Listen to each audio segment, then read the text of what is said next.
Bueno, pues buenas tardes.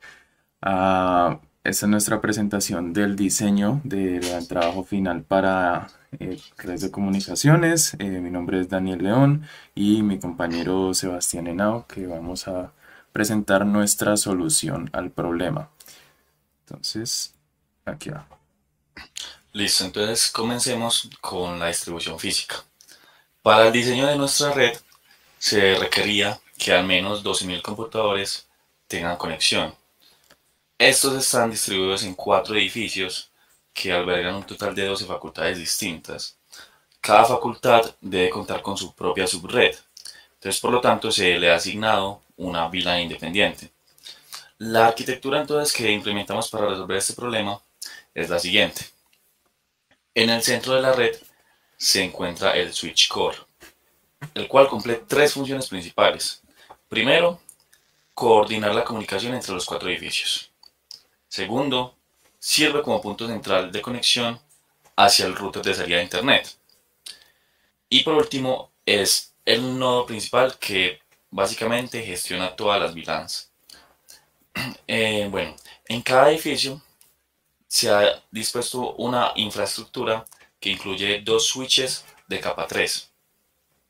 Estos trabajan en conjunto para controlar todos los switches de capa 2 ubicados en ese edificio, pues están distribuidos entre todos los racks. Cada uno de estos switches L3 cuenta con doble enlace uplink hacia el switch core y además están interconectados entre sí. Esto lo que hace es que forma un esquema de redundancia. Si uno de los L3 falla, el otro puede asumir completamente sus funciones. Básicamente puede suplirlo y esto asegura la continuidad del servicio. Además, cada edificio cuenta también con sus propios racks de distribución, como mencioné anteriormente, y se ha establecido que el último piso estará dedicado al área administrativa. Entonces, esta arquitectura está garantizando una alta disponibilidad y segmentación adecuada mediante las VLANs y es escalable y tolerante a fallos. Adelante. Listo. Entonces, ahora continuando con la topología de la red. En este caso, pues se puede ver un poco la simulación en Packet Tracer. Aquí tengo la distribución. Aquí se puede notar como las características principales de la distribución física. Tenemos el switch core central y los switches que representarían cada uno de los edificios de los que se encargarían. Además de las conexiones con los switches L2 y algunos computadores para mostrar. Entonces, estos switches en este caso, controlarían cada uno de sus edificios y el core permitiría la comunicación entre ellos.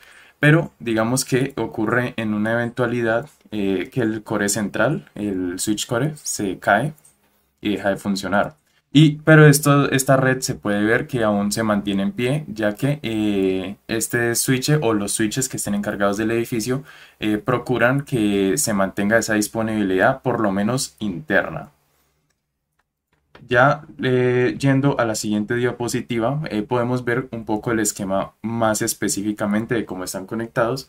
Entonces, como decía mi compañero, cada switch L3 en los edificios tiene un doble uplink con el core central, lo que permite ese doble, pues un espacio de intercambio de datos, el doble de grande que si solamente mantuviéramos un único uplink, además de la redundancia de conectar los switches L3 entre ellos mismos.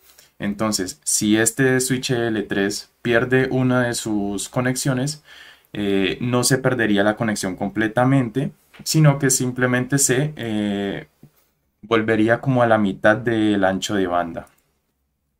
Lo mismo que si este core por alguna razón falla en la conexión completamente con el central, el switch L3 del edificio al central, este podrá suplir sus necesidades. Entonces puedo por ejemplo quitar estas conexiones y la conexión redundante permitirá desviar el tráfico por el segundo switch L3 que sí se encuentra conectado y permitirá todavía esa conexión al resto de la red. En este caso, pues, estos no están configurados, entonces, pues, por eso se ve las, los puntos naranjas de que está detectando la redundancia, pero como tal, este sería el diseño que se tenía planeado. Bueno, esto lo voy a dejar así. Y aquí vamos con el esquema de enrutamiento.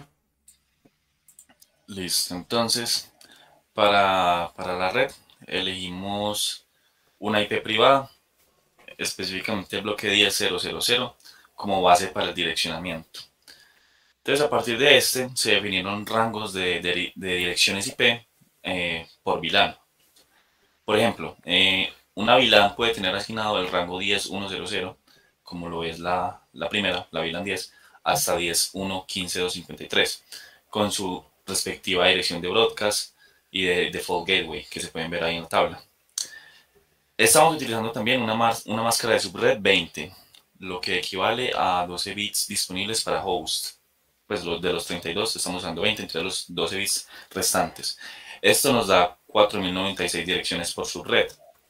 Técnicamente solo necesitaríamos unas 1024 direcciones por VLAN, ya que el promedio, teniendo en cuenta los 12.000 computadores, el promedio estimado es de 923 computadores por facultad, ya que son 13 facultades, incluyendo la administración.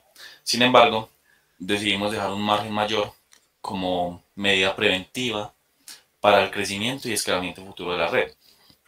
Porque además de computadores, también debemos contemplar la posible presencia de otros dispositivos como impresoras, cámaras, puntos de acceso Wi-Fi, entre otros. Por lo tanto, pues simplemente optamos por asignar un espacio mayor a cada subred y así evitar saturaciones a futuro y asegurar la escalabilidad y flexibilidad del diseño. Bueno, ahora finalmente vamos a la tabla de costos. Entonces acá podemos ver más o menos las unidades, las cantidades que se estiman para el proyecto, los costos unitarios y el costo total de cada uno de estos elementos más el costo total de todo el proyecto. Aquí tenemos contemplados los switches L2. En teoría se necesitan hasta 286, pero se optó por la cantidad 288 por completitud, para mantener todos los edificios con la misma cantidad de switches L2, y aún así también eso permitiría un poco más de espacio que pueda ser necesario en el futuro. Para los switches L3, aquí se contemplan los 8, dos switches L3 por cada edificio. Estos serían unos Cisco Catalyst 9200L de 48 puertos con sus conexiones de 10 gigabits, perdón, de 1 gigabit Ethernet, y el switch L3 central, que este sería un Cisco Catalyst 9500 también de 48 puertos. Este sí que soporta ya otros rangos, soporta de 10, de 40 y si no estoy mal hasta de 100 gigabits, lo cual puede ser suficiente para la red que tenemos actualmente e incluso para escalar a una un poco más amplia. También están los racks de comunicaciones. En ese caso se colocaron 20, ya que se estimó que no iba a ser tan completamente necesario un último rack del primer piso, ya que usualmente en estos pisos no suelen haber muchas salas de computación o no suelen haber muchos espacios dedicados a servidores. Entonces, en ese caso, los switches de esos pisos se instalarían en los lugares, se montarían en las paredes o en los techos donde haya un suficiente espacio. Por los demás pisos, ahí sí que tendrían su sala con su rack, donde se montarían los switches L2 y también el switch L3 que le corresponda si ese piso tiene uno. Están los SFP monomodo y los multimodo. Para pues para el diseño ahí se tienen en cuenta las cantidades necesarias, en este caso son exactas. Aunque estos se encontraron por paquetes de 10, entonces pues por eso los precios al final se redondean un poco más, de una manera distinta. Sí, los cables que se utilizarán para las conexiones. Entonces tenemos la fibra de monomodo OS2 que servirá para conectar los switches L3 distribuidos con el switch L3 central. ya que se tiene un doble uplink, entonces esto incrementa duplicando la cantidad de fibra que es necesaria. Eh, También está la fibra de multimodo OM3, que esta servirá para backbone conectando los edificios de manera vertical. Y la multimodo OM4, que sirve para conectar los racks con los switches. Bueno, sí, aquí también se tienen en cuenta como las cantidades de los conectores, ya que eso se tuvieron en cuenta en los precios, principalmente porque los cables no se están comprando por secciones ya preparadas, sino por metro y luego este tendría que ser cortado y preparado para su uso. También está el cable UTP para las conexiones de los switches con los computadores, que en este caso es la que lleva mayor cantidad. Se tomó un estimado de más o menos 20 metros de distancia hacia el switch, pues en promedio. Y con los 12.000 computadores esto nos termina dando los 240.000 metros. También pues se tienen los patch panels, las PDUs para alimentar a los racks y un router del ISP, en este caso un Cisco Catalyst 8000, C8500, el cual pues solamente se compraría uno, ya que este viene bastante bien preparado con sus sistemas de redundancia para que no vaya a fallar completamente en cualquier eventualidad. Y bueno, el precio total del proyecto subió hasta los 855.000, bueno, $856.000, lo cual diría yo que es un precio bastante razonable, sobre todo teniendo en cuenta las cantidades, incluso de los switches L2, que estos podrían haber aumentado mucho el precio, pero se logró encontrar uno bastante asequible. Y bueno, eso sería todo. Muchas gracias.